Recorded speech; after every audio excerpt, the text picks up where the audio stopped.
Hello and welcome to another video. This is Retro81 and we are returning back to Heretic, in which we are going to tackle episode 3, map 3, the Confluence. Now I apologise for any headphone explosions that my prior episode caused.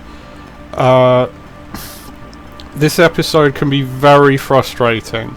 It can be very frustrating because it throws an awful lot of things at you, and it kind of does so while holding back from giving you much help. And as such, the maps frequently don't make an awful lot of sense, and they're full of high level enemies and not necessarily always full of enemies. Not full of ammunition. They're definitely full of enemies. And I mean, the attitude as to logic is that, you know, the theory about the Heretic level design is clearly that the leech is easy to deal with. Now, from a certain point of view, I wouldn't disagree entirely with the developers from that point of view, because they don't necessarily take a lot of hits. But here's the rub about the leech and the way that the leech is used in Heretic. The leech is frequently used as a pseudo death trap, and I've often found that to be quite a frustrating factor in the gameplay of this mission and the later add-on episodes. These guys are another instance of it, but not quite so bad with it. It's almost sometimes like the level designers just wanted to check if you were still awake. And they're very big fans of putting enemies that can do you a lot of point-blank damage in stupid places that are going to cause things to do you as much damage as humanly possible, like right behind a door. And the open nature of a lot of these stages coming in, I mean that's the kind of thing, right? I was getting shot in the back while I was waiting inside this door shooting things, because this guy, who is currently an entire 3 pixels high, can fire straight at me from over there. And some of those things, bullets, I couldn't say for certain, but they seem to home. So like the last red bullet of one of these guys' attacks seems to home in on you wherever you are. Now, I mean, you could debate as much as the day is long about whether these sort of strategies are fair. For me, it's a kind of things from this point of view. To me, from this stage onwards, they start to get into that. Well, from this episode onwards, they start to get into that realm of NES difficulty. That realm where you can't get up the ladder because there's something constantly firing at you, and you almost basically have to repeat the same bit of the game over and over and over until you can memorize exactly where each of the enemies are going to spawn or how they're going to attack. And it occurs to me first that I'm making apologies for what I see as kind of a loss of composure while I was doing the video last time, when I got jumped out of nowhere by a leech and then it proceeded to stun lock me into whirlwinds while I was trying to kill it, which is what they do, and it's why they're such a frustrating enemy, is they have that one attack that's particularly difficult to deal with, and there's really very little that the player can do other than like run away and wait until that attack has finally finished its animation process. If they choose to punt that attack at you, you know, they've got a whole bunch of different attacks, and which ones they do are random. And if they pull off a whirlwind, the whirlwind lasts about 30 seconds. It's like having another enemy in the field with you. And anytime you get touched by it, you get spun around. And you get launched into the air. So there's really nothing you can do about it once you get hit by it, other than ride it out. And if they spawn another one straight away, or fire several, you can just be up in the air for days. And that's what happened to me, and that's what I kind of expected at some point during this playthrough would happen to me once we got into the longer run of the game. And the game started going, oh, it's alright to use the bosses as fodder, because like that's what they used to do in the arcade. Yeah, they used to do that in the arcade so it could take more 10p's out of you.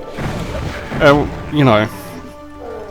But I'm kind of breaking the game to a certain extent by trying to do each level in one go without saving in the middle of it. And I'm kind of aware that I'm doing that, so I'm kind of forcing the game down my own rules. Where, you know, normally if you picked up a key or you did something important in this game, you would save, and hopefully anybody else who's playing along with me, which I know there were people playing along, whether they still are, I haven't heard from them for a while. Why would we want to come back here? That seems counterproductive. You know, I hope that you are saving as you're going along, because the way I'm playing isn't a sensible way to play, really. And the only reason I'm doing it is because, by the most part, I know the game, other than this episode and the 2 expansion episodes, I know the game pretty well. And I've completed it several times. So, yeah, you know, I'm not doing things like saving every time I complete a major task or the such like, which really I feel like maybe I should be. And I tell you something for nothing, if I decide that I'm going to do the expansion missions, I definitely will do that. Did we go through? No, we didn't go through here, that's what we were missing. And also, if we do what I've been considering as an option, which is I have been considering that we'll play through Hexen after this, which is Heretic's sequel. If I decide that I'm doing that, you will see a lot of saving, but you will see a lot of saving because Hexen is non-linear, and also Hexen has a lot of places where you can just straight die. You know, no mess, no fuss, just die. You can just go, oh, I didn't quite make that, oh god, I'm dead. And that's just the way that Hexen rolls. So, playing Hexen, I will have to save repeatedly on video. And that's just how it be. Alright, I'm really confused now. Is there anywhere in here I haven't been?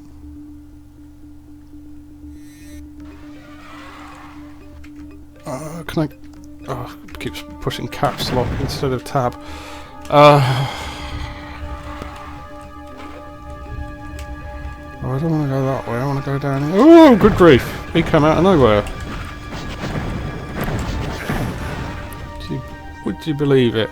Oh, okay, so hopefully we can get up here now and get the blue key. So I kind of calmed down a bit after the rather manic ending to the final the previous episode. What did that open up? Oh, good grief. I'm guessing there'll be another one around here because they love their symmetry. And the other thing is that you could probably make the game a little bit easier by spamming a lot of the special attacks, but the whole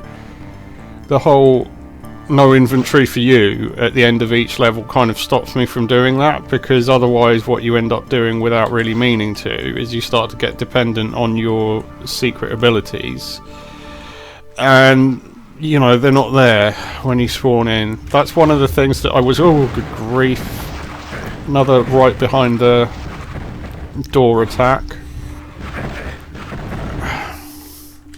I mean, that's another thing that I don't like about this game versus Doom, from a difficulty point of view, is enemies frequently queue attacks, seemingly, while you're not in the room with them.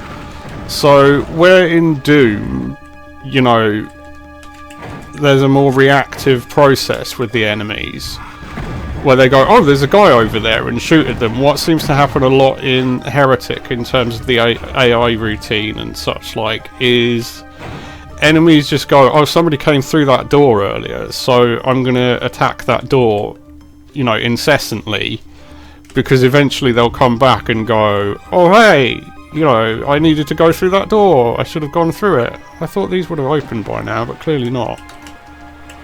How are we doing for time?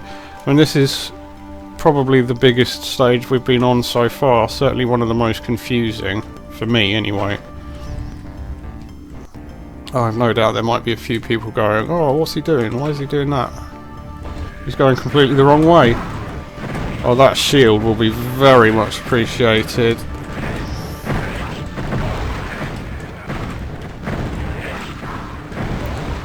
And one thing that's difficult to do with the way that I'm playing this game on keyboard, which, you know, if the original version was able to...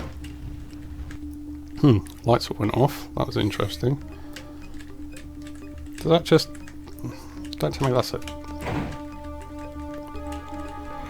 Okay, super confused now.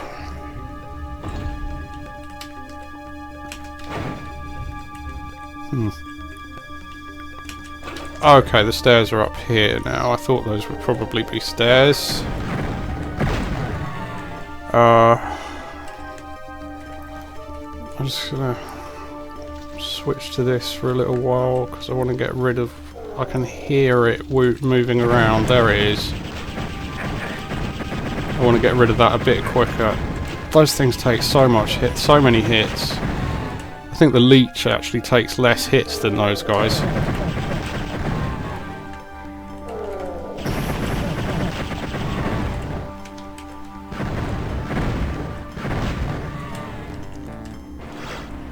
Right.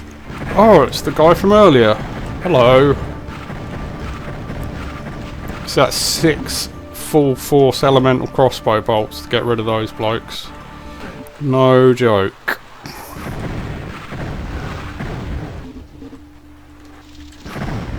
Oh, and there's 2 of them, so that'll be 12 to get rid of them.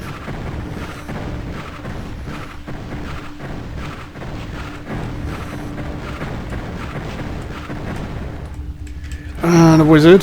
Shocker. Okay, what am I doing? I'll hop through there.